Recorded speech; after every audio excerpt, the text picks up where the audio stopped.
Good morning, and welcome to the another Mackinac Center virtual event. So I'm glad everyone here could join us today. For those of you who haven't been on one of these before, if you do have questions and you're interested in the topic, we ask that you use the Q&A chat on the side, and when we get to the Q&A section, we'll make sure that we pull those up. This is a particularly lucky event because we are one of our panelists is an author, and some of this on alcohol reform is focused on his book. And we will be doing a drawing at the end where we'll actually be giving away 5 free copies of the book. So we ask that, for a little extra incentive, we're an economic policy think tank. We care about incentives. So a little extra incentive, stay on to the end, and you'll be entered in for a drawing for that book. So our topic today is alcohol reform. Give me liberty and give me a drink. So while alcohol prohibition officially ended long ago, 100 years later, we're still living with the remnants of these outdated laws. And that includes everything from just high taxes to giving monopoly rights to distributors to things like crazy laws. And we're going to go through a lot of those. I definitely have some questions about what the Zion screen is. So it would be one thing if these laws had a positive effect on society, but most research suggests that they don't. And most of the time, the strict alcohol control regimes actually means higher prices. It doesn't mean without cutting down on alcohol-attributable deaths. So we thank you for joining us today. Before we get going on the topic here, I'd like to introduce Mackinac Center President Joe Lehman for some opening remarks. Good morning, everyone, and thank you for joining our show. I especially want to welcome the great Mackinac Center friends and supporters. And as Jarrett just described, and as you'll find out from our other presenters, the purpose of these alcohol laws are ostensibly to protect the public. And in fact, that really is the purpose of a great many laws and a legitimate function of government. But as we all know, in the way we've been living the last few months, there have been a great many new laws and edicts that are, we're told, are to protect us.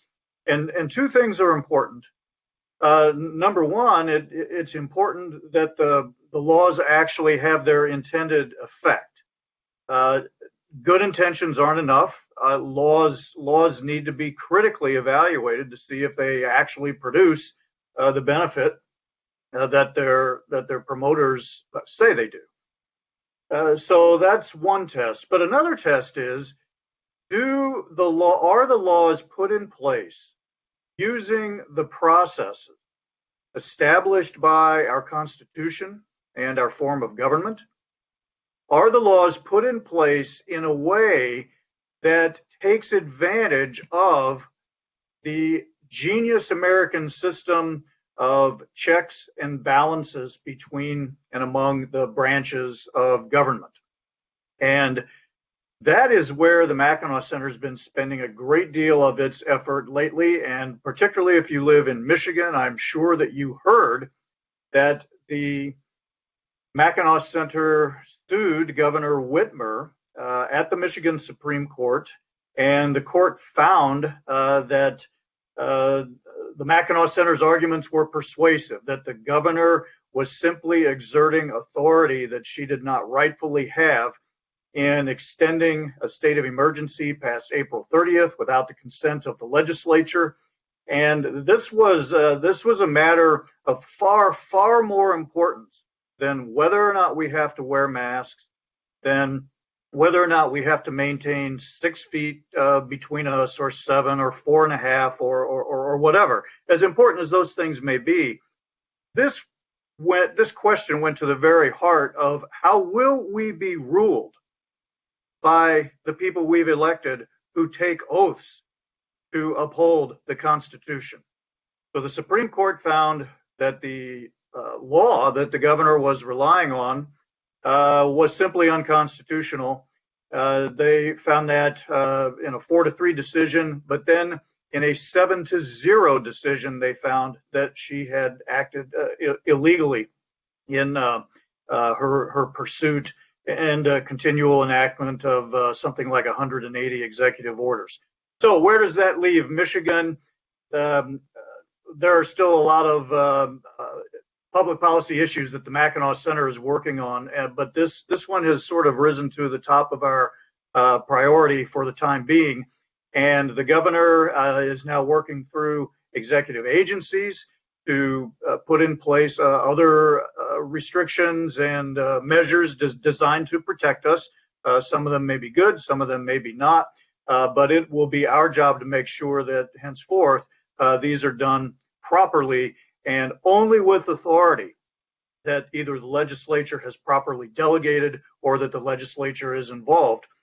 Because there are 10 million people in Michigan, and we express our voices in government through our elected representatives and senators in the legislature. And now that voice has been restored. And if you're a Mackinac Center supporter, you should feel very proud about this landmark decision that you helped make happen. So some of these decisions and important developments take a long, long time.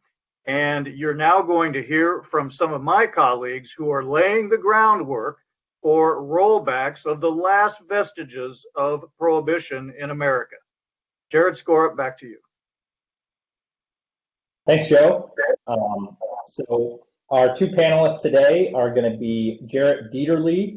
You get the pleasure of having two Jarretts on today. That's a first for a webinar, I think. Not the most popular name. And then Jarrett is the Director of Commercial Freedom and a Senior Fellow at the R Street Institute. That's a think tank in Washington, D.C. Among other topics, he specializes in alcohol policy. He's the editor of drinksreform.com, a website newsletter dedicated to tracking and analyzing alcohol reforms across the country. He's written about alcohol and other regulatory issues in the New York Times, Wall Street Journal, USA Today, Washington Post, and dozens of other regional outlets. He is a Michigan native, and he currently lives in Richmond, Virginia. He's also the author of a new book that our lecture is based on. I think that's backwards, but Give Me Liberty and Give Me a Drink, which, a reminder, we'll be giving away 5 of these at the end of the broadcast. The next panelist is Michael Lefebvre. Mike is the Senior Director of the Maury Fiscal Policy Initiative at the Mackinac Center for Public Policy. He's the co-author of the Mackinac Center study, Alcohol Reform and Public Health and Safety, and recent work on to-go drinks and the monopoly profits of Michigan's beer and wine wholesalers. In 2014, he led a Mackinac Center request of the Michigan Liquor Control Commission to eliminate the state's post and hold rules for beer and wine, which research shows may artificially hike the cost of those products in Michigan. So a reminder, if you do have questions, use the Q&A box, write those in. We'll use the last 15 minutes here to go over questions from the audience. But in the meantime, let's get to it with these guys. So first, for Jarrett, let's start with you, and then we can go to Mike. So Prohibition was repealed nearly a century ago, but in reading your book, a lot of the spirit of Prohibition lives on in a lot of public policy. So why do these bad laws exist in so many parts of America? I mean, is it cronyism, protectionism? Is it concern about public health? What are the factors? Why do these continue to live on? Well, thanks very much for having me, first of all, Jarrett. It's always fun to be back chatting at Mackinac, where I actually started as an intern in my policy career, so it's fun to be back. But yeah, to answer your question, I think that the reason is a couple-fold. I mean, first of all, it's our history. The post-Prohibition era, when Prohibition was repealed in 1933, a lot of cocktail enthusiasts or beer enthusiasts will go down on December 5th, or the repeal day anniversary, and celebrate that day when the 21st Amendment was passed and ended Prohibition. But the problem is that the temperance forces didn't go away, and a lot of that power that had resided at the federal government just went down to the states and local government. The 21st Amendment granted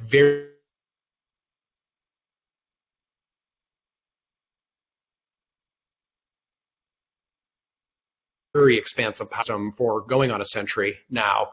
And the reason that it persists were all the things you mentioned. It is often concerns about public health and safety, some of them legitimate. Oftentimes it's pretextual, though, and it's actually the real reason behind it is either it's momentum, it's been on the books for a really long time, no one's thought about getting rid of it, or it's because of protectionism. And the thing that happens whenever you have a system that becomes very ossified over time and that creates kind of arbitrary divisions within an industry is you create reliance interests. And all of a sudden there's certain players within that industry that are profiting tremendously off the setup that maybe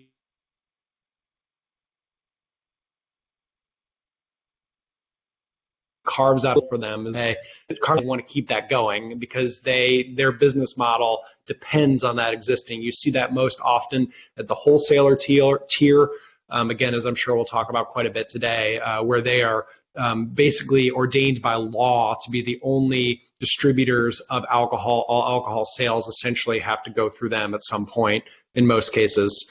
And so there's just a lot of groups like that in the industry that are trying to keep it the way it is. And so that's why we have the system where it came from, why it persists to this day. And almost every law we're going to talk about today traces A, its history to post-prohibition, and B, is still kept around for the reasons that I just laid out. So that's where it comes from and why we have that situation. All right, Mike, how about you? So again, why do these laws exist? Well, in Michigan, it's all of the above, all the things you've already mentioned: cronyism, protectionism, and public health arguments. In the state of Michigan, literally in 1933 or the early 1930s, when we were ending prohibition in the nation, the states then called druggists, what would now be called a pharmacist, got together and lobbied hard to be the exclusive providers of liquor in the state at retail to sell to Michigan consumers. They did not win that exclusivity, but they did, however, win the very first 600 licenses that were issued by the state of Michigan to sell liquor in Michigan. So lobbying can pay off if you know what you're doing. You can find a good lobbyist to get you favors. That falls under the cronyism heading. There's also protection from competition. Even if they don't want it, today's alcohol licensees, people who sell at retail for, say, carry out at a liquor store, are buying a certain amount of protection because the state is stingy with licenses and only issues one per 3,000 of the population. When the new census comes through, if some areas have gained, new licenses will be issued, but are otherwise hard to get your hands on. In fact, some licenses I've read have gone for $1 million when trading hands, and that's because of strict limitations placed by the state on this competition. Beer and wine wholesalers, which Jared has already mentioned, also are the Michigan ones, have a national reputation for the work that they have done lobbying to enshrine protectionism into the state alcohol control code and actually have parts of the code drive business to them. And they've made the arguments for public safety as well, because they can restrict competition by arguing that, well, this is a special case. We need lots of restrictions on alcohol because it's not toothpaste or cornflakes or hamburger. As far as public safety goes, really very earnest people who want to see us consume less alcohol have argued for greater restrictions, which drive up the price but not necessarily protect public health to a greater degree. I would even argue that we are operating something of a Rube Goldberg contraption of public safety here in Michigan. It's an unnecessarily complicated system that raises prices in a way that isn't necessarily efficient without always improving public health and safety. Okay, so you hit on a lot there, and so I'll go back to Jarrett. Your book, it's kind of a combination of here are some terrible laws and here are some alcohol recipes. What are some of the worst laws governing alcoholic beverages? Maybe you can speak to kind of what you see nationally, and then we'll come back to Mike to some of these specifics here in state. Yeah, I think you can break it down into a couple categories. There's the laws that are just really eye-catching, really silly stuff that do have an impact. There's also another category that may not be as goofy or silly, but may be a really comprehensive detrimental system that's in place in certain states. So, example of each of those. Neighbor of Michigan, Indiana, has what is now become an infamous law. It's called their warm beer law, and it says that convenience stores and gas stations in the state can sell beer. They cannot sell it cold, so they can't put it in a refrigerator. They can't put it in an ice chest. They can sell cold wine, chilled white wine, but they can't sell cold beer. That exists, again, mostly for protectural public health and safety reasons. Really, the reason is that the liquor stores in the state, a different licensee, do have the power to sell cold beer, so they want to be the only ones in town that can sell cold beer. So an example of a law that has certainly a huge impact on gas stations, convenience stores, but is a small kind of licensing dispute issue. Just to kind of give an example of an overarching system that can be very detrimental, a good amount of states, I think it's 17 currently, have some form of what's called a control state system, which either at the wholesaling tier or the retailing tier, basically the state is in charge of all alcohol sales, sometimes both. My state of residence, Virginia, for example, is both. And that is a direct lineage of Prohibition. Right after Prohibition, many states either passed control state systems or what's known as a licensing system and set up a three-tiered system like Michigan's, which Mike will, I'm sure, be able to talk about.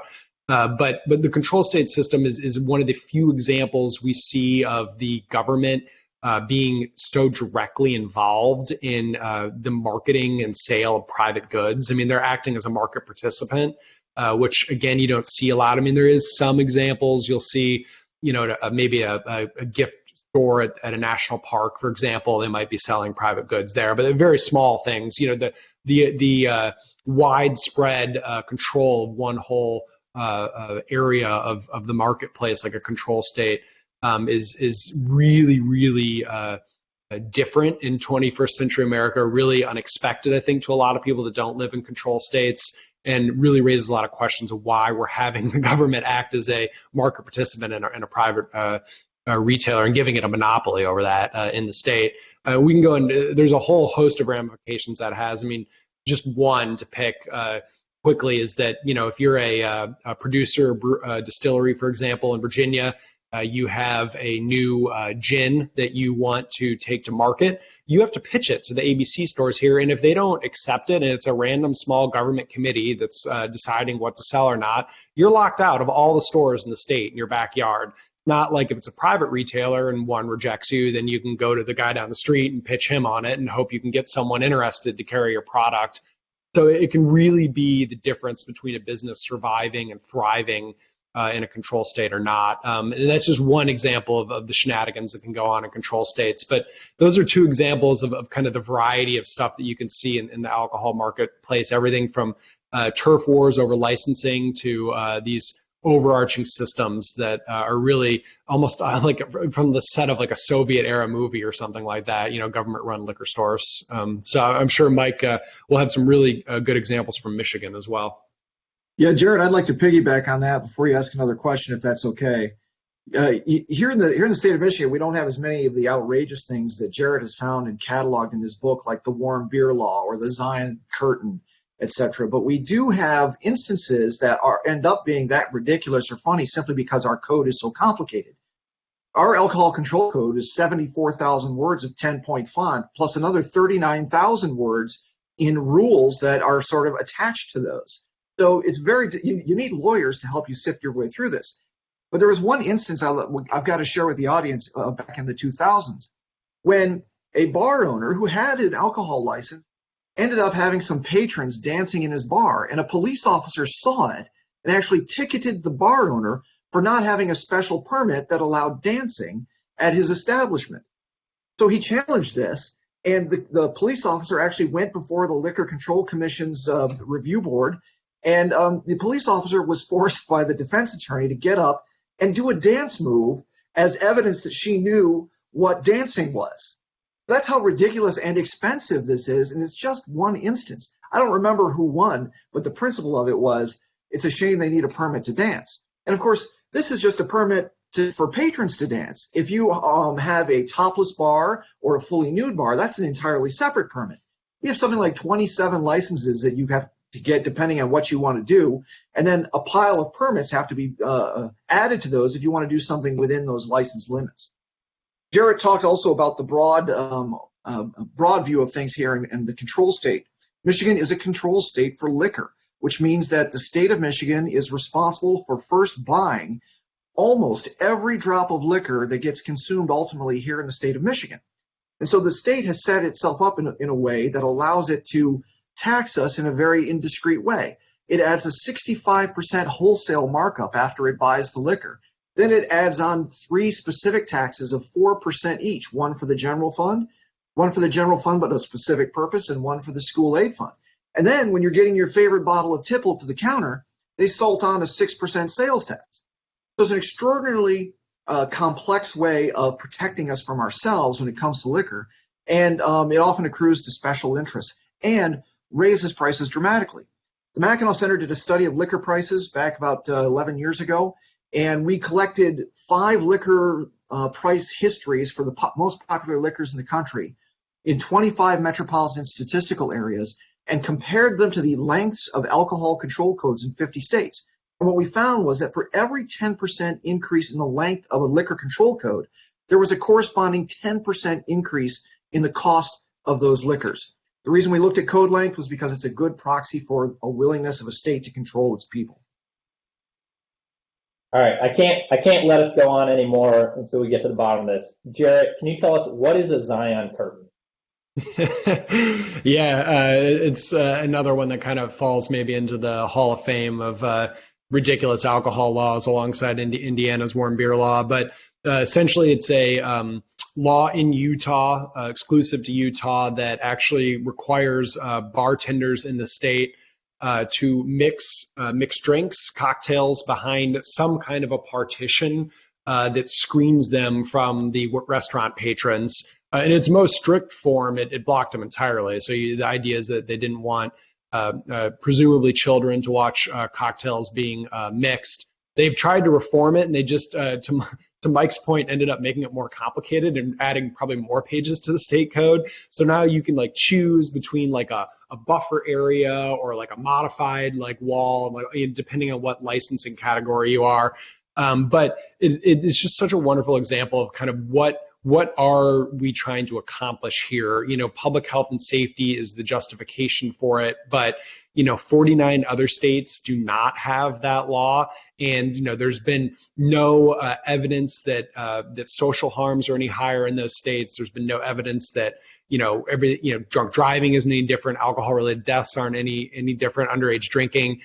So it's really a great example I'd like to highlight of the law that's being implemented and maintained for some kind of a public health and safety argument, but really there's more going on there. And of course, Utah has its overlay with the Church of Latter-day Saints, which has a strong influence in a lot of the laws that happen there, but also like many states, that people are kind of quick to blame something like that. I think a big portion of what Utah faces is what all states.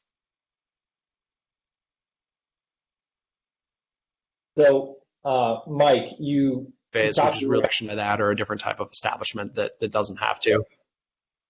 So, Mike, you mentioned, unlike, say, Pennsylvania, Michigan doesn't own and run the liquor stores and do that type of work.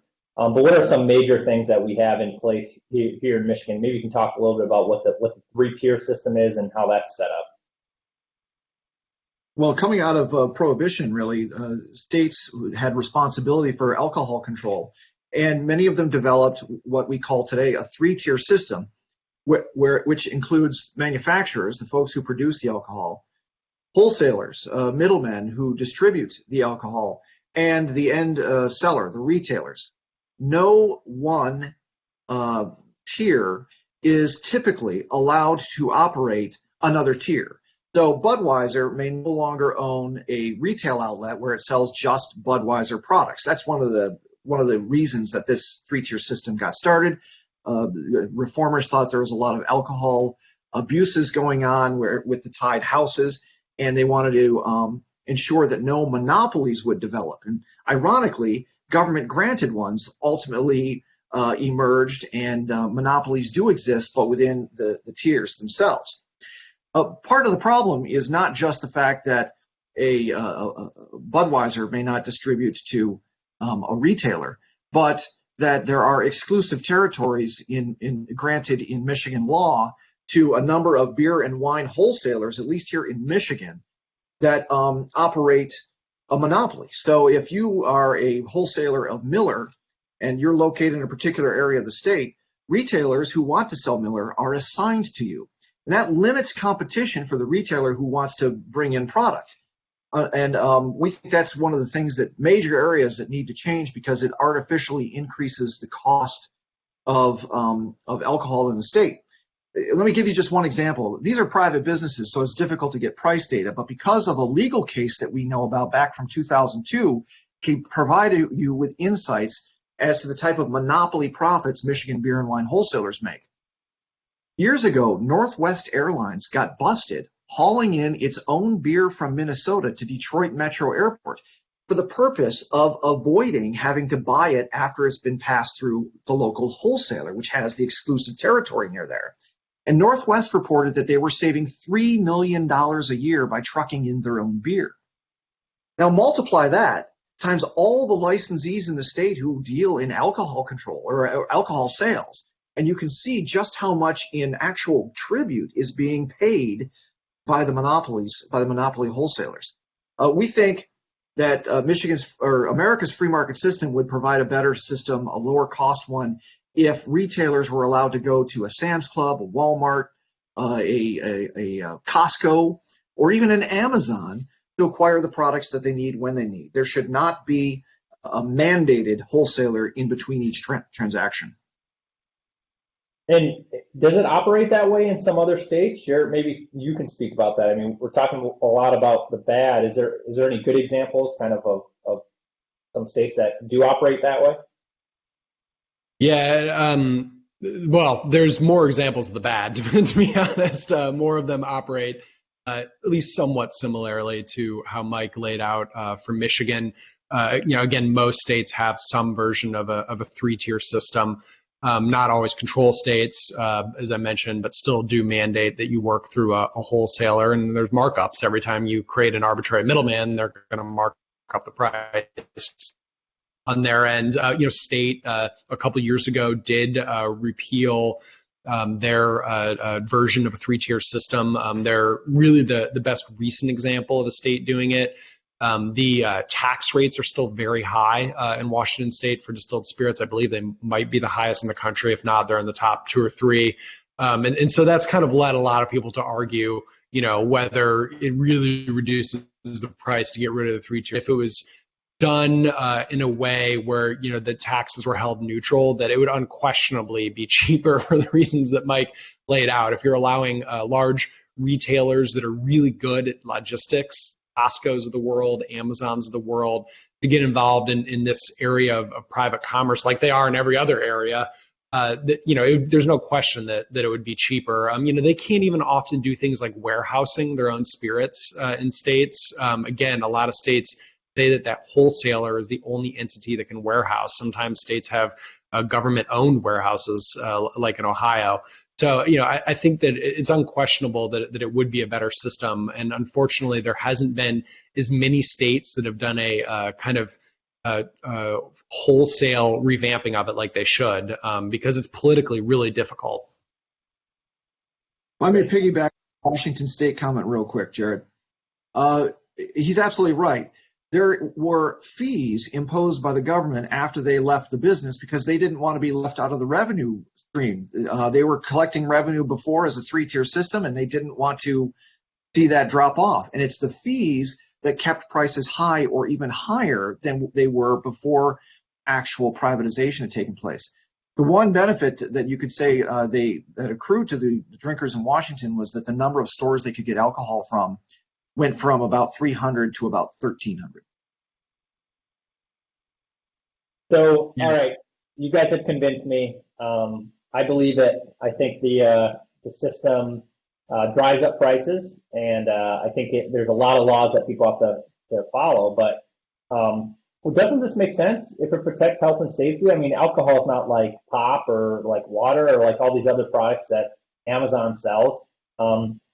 So let's start with you first, Mike. I mean, don't these rules exist for a reason, which is namely protecting public health and safety?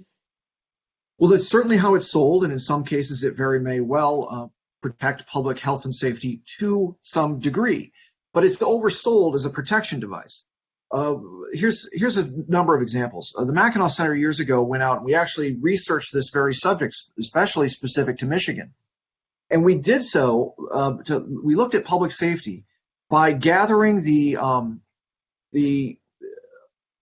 social outcomes, harm data from the federal government, alcohol-attributable deaths, traffic fatalities that involved a minor, binge drinking rates by state. And then we collected the control states versus non-control states, and we divided them up into 4 categories. Heavy control, there was medium control, light control, and just licensed states. States like Wisconsin and Indiana, which simply license manufacturers or wholesalers to be in the business rather than taking charge of one particular area of alcohol control. And then we looked at what the results were in terms of control and social outcomes. And what we found was no clear distinction between states that impose heavy control and tried to micromanage our lives in terms of our alcohol content with lots of different rules and regulations, and those with light control, or that were actually licensed states. And we did this not only in 2012, but we did it in 2020 as well. And the results were the same. There was no clear correlation between degrees of control and public health and safety. You can find, by the way, our graphic of most of the states in the continental U.S. And where they fall, if you'd like, on our website. Interestingly, one of the heaviest control state, I think it was Montana, had the 3rd worst social outcomes by the measures that we looked at. And states like Michigan and Wisconsin, Michigan having a lot more control than Wisconsin, were about equal in terms of social harms. And we're not the only ones to look at this.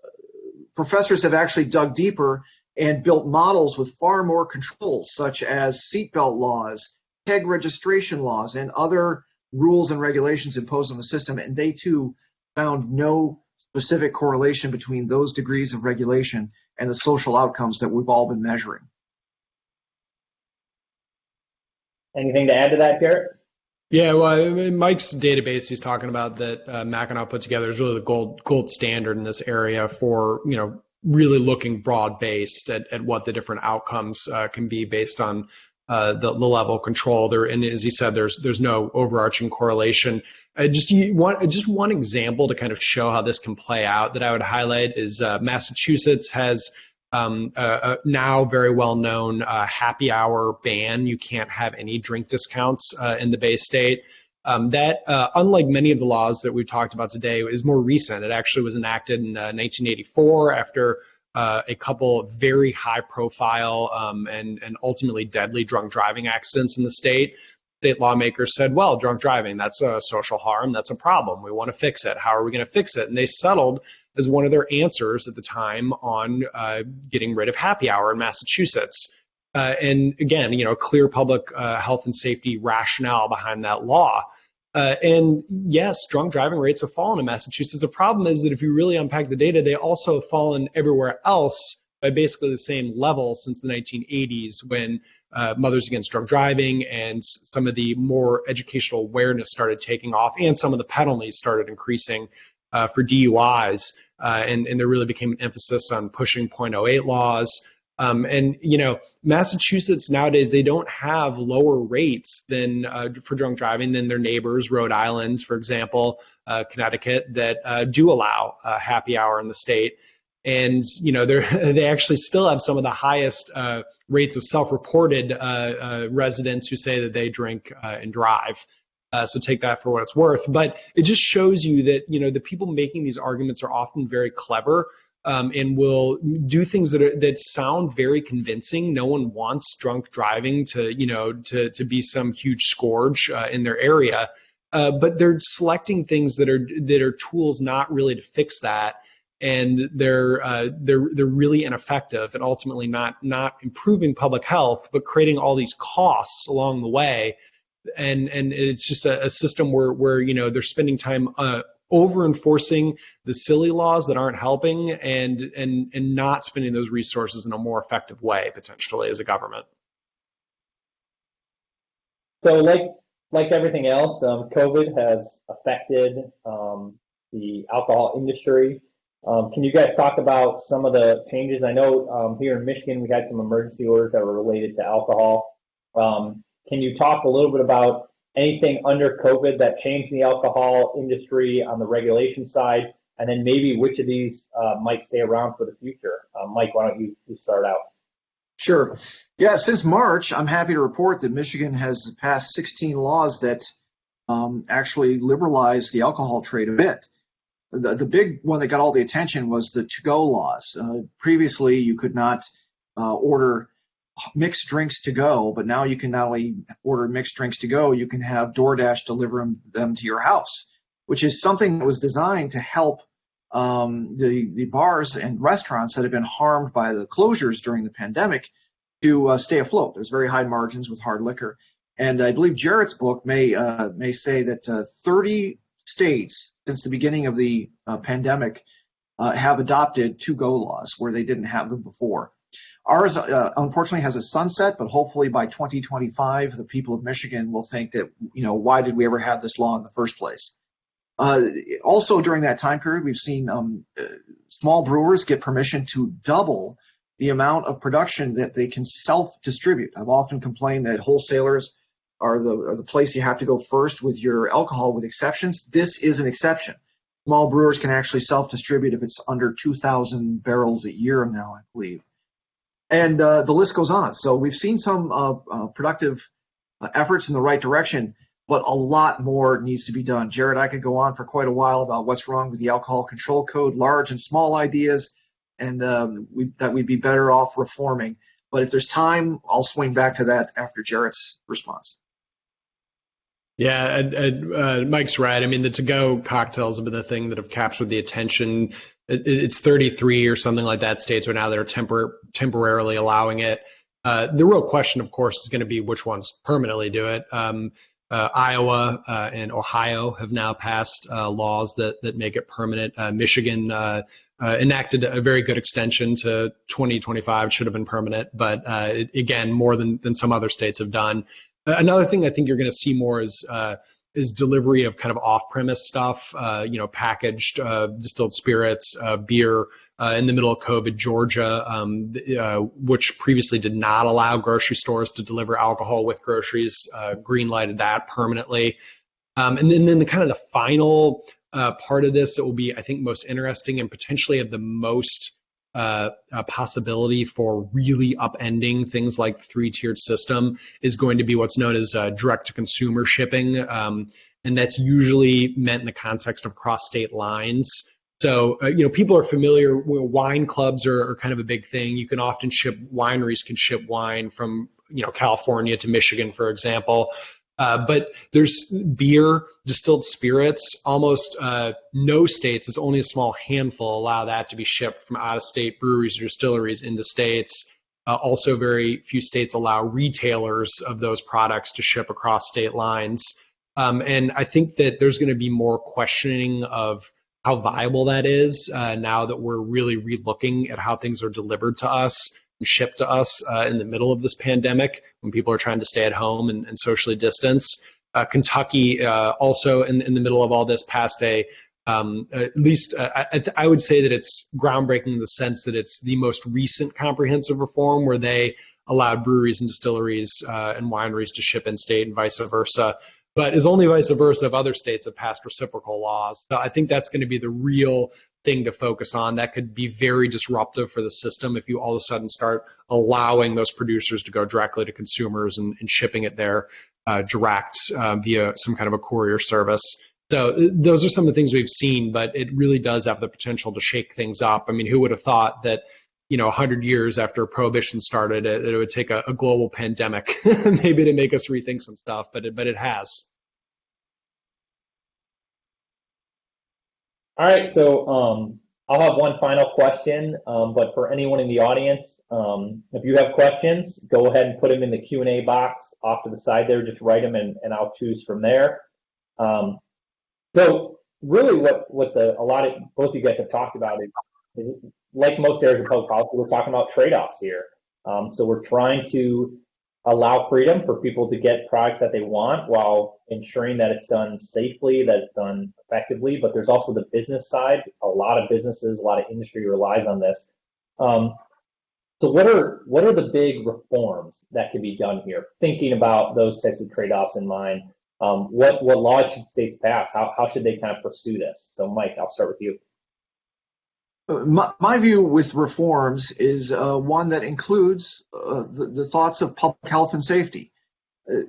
I started out by really calling our current system a Rube Goldberg contraption, and it could be replaced with such things as a transparent tax. So if the state doesn't want to lose out on its revenues, but it wants to get out of the liquor business, it could just license liquor manufacturers to sell to some liquor wholesaler, to sell to some liquor retailer, get out of the business, and then impose a transparent tax on the product that they want to raise revenue from for the state, and in the hope of keeping consumption lower than it would otherwise be. I would note that high prices of liquor only, in part at least, redirects greater business to the second tier of beer and wine wholesalers. People will substitute a high price for liquor by going to beer and wine, which I'm sure makes the beer and wine wholesaler monopolists very happy. In a system that I would reform, I would also get rid of not just the three-tier system, but exclusive territories. Retailers should be able to obtain the product that they want from the wholesaler they want, or directly from the manufacturer. There are other laws, by the way, that are also harmful to competition. We have in Michigan, as about 20 other states have, something called post and hold rules, where manufacturers and wholesalers have to submit their price changes to Lansing, where they're eventually anyone can look at them. But more importantly, they have to hold those price changes in place, with a couple of very rare exceptions, for a length of time. This suffocates price competition and raises the cost of alcohol, depending on the product, to the consumer between 6 and 30%. My view is get rid of those, and just, if you're really concerned about public safety and extra consumption as a result of a price decline, to just tax most, if not all, of that price decline away. I would rather see consumers or the state benefit from such a change than wholesalers continue to make monopoly profits. One study out of Connecticut found that if the state eliminated its post and hold law on liquor alone and then taxed away subsequent price declines, revenues from liquor would rise 350%, and that's just from repealing one rule. So long and short of it is, get rid of all the anti-competitive strictures in our state code and alcohol rules, and if public safety is a concern because of decline in prices, tax some or all of it away. Consumers can be winners, businesses can be winners, public safety can be a winner, and we just don't need a Rube Goldberg contraption to protect us any longer. How about you, Jarrett? Yeah, I would echo that. I mean, it ultimately it's a means ends question, like it is in so much of government. As Mike said, there's a lot of laws out there that are very poorly tailored to what they're actually trying to at least ostensibly accomplish in the sense of public health and safety. And people need to kind of have that rule of reason. If there really is a public interest, public safety interest at play, then figure out how to best address it. I mean, we don't want alcohol to create negative externalities like drunk driving, right? I mean, that can make sense to have some version of a law for that. We don't want people to be poisoned by products that shouldn't be in their alcohol, like happens in some countries. Blissfully, usually not as much in the United States. So no one's saying that we shouldn't have laws around alcohol. The question is which ones, and are they actually accomplishing what they're setting out to do, and are they narrowly tailored to accomplish that, instead of having, again, this machine and this contraption that Mike said that is so complicated. So, I already mentioned, I think that direct-to-consumer shipping may be kind of the foot in the door for rethinking a lot of this system. But it's really going to be a root and branch effort to go through these state codes and figure out what is suppressing competition. And then the last point that I'll make, again, just to echo Mike, is that one of the things that's always kind of surprised me in the alcohol debate is that there's so much concern from the government on the revenue side of things, and they make a lot of money off alcohol. I mean, in control states complete control states like Virginia, I mean, they make hundreds of millions of dollars a year from their retail sales of alcohol, and Michigan, of course, makes a lot of money from their control at the wholesale level, as Mike said. But no one's ever thought about the reality that if you liberalize sales, make them more possible, more widespread, which has happened with some of these delivery and shipping reforms, is that you're going to probably create more sales overall and therefore create more revenue overall. It's kind of, this wild idea that if you want an industry to grow, you're going to give it the means in which it can do so, and then it'll grow and take off, and then as a byproduct of that, kick off more revenue. So I think that's something that's really been missing in this debate, and is the type of thing that could get state lawmakers to start asking some of these questions and pushing reform if they see some of these to-go and delivery reforms are leading to more revenue. Because, unfortunately, that's oftentimes one of the main things that our government officials care about. And so I think that if they open their eyes to that more, it might lead to more reform. But yeah, I agree with everything Mike said. I mean, it's again, states need to go through their codes and really root by branch fix the stuff that's suppressing competition. Well, that point gets to is a good leadway into our first question. So we get asked, is there any type of national organization, maybe especially one comprised of these alcohol type businesses? So I guess kind of like a chamber of commerce, but specific to alcohol, that could provide kind of here's their view of the best laws. I would think that this has the makeup of the manufacturing side, the wholesale side, the retail side. Is there any type of group pushing for that so that you have kind of like, here's a model of state laws? Yeah, there is. I mean, again, the alcohol marketplace is very fragmented. So there's, the Distilled Spirits Council, for example, of the United States. They are, the interest group association, trade association that represents kind of what helps distillers. And then, there's the Beer Institute and the Brewers Association for beer, Wine Institute for wine. And, they've all had an impact in their, respective corners of the market in trying to lay out what they think are good laws and good reforms, and they've had some success with it.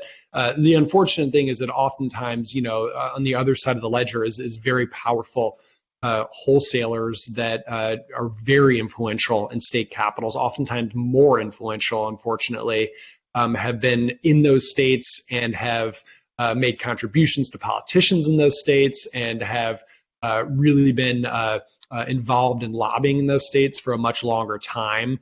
Because a lot of the craft beverage movement is relatively new, right? I mean, these breweries that we all love to go to, myself included, they're small often, and they've only been around for, 5-10 years. And so they just don't have the clout sometimes. But yeah, to answer the question, there is groups that are working on that. And it's a real uphill battle often.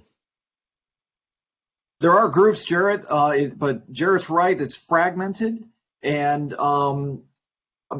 Jared's right again in how powerful the beer and wine wholesalers are. I think the Michigan beer and wine wholesalers have been touted as one of the most powerful. And in their headquarters in downtown Lansing, they actually have what they call the 1933 room, which is loaned to politicians to have fundraisers at. So the relationships down there are tight, and I've heard journalists make jokes that the state capitol is something of a wholly owned subsidiary of wholesalers. That's probably a little, there's probably a little hyperbole there. But when I looked in, I think 2012, they were the 11th highest contributor to politicians in the state of Michigan. That's not a small thing. Another question. So this gets back to something Mike was saying, but if the argument is that taxes and regulations are taking place over public safety, would a tax that goes directly to, say, the healthcare budget or education rather than an overall budget be a good policy? So essentially set up where the tax, similar to in some ways that we do with the tobacco tax. Yeah, even if it's not related to alcohol, public finance economists will say the best type of tax that you want to use for a particular reason is one that's tied to the public service. So you have a gas tax for the roads, and a tax on cigarettes should probably go to public health programs that try to ameliorate against damage done from the cigarettes. So yes, I think that the alcohol taxes that are raised should go towards ameliorating consumption problems and other negative social outcomes associated with overconsumption and abuse.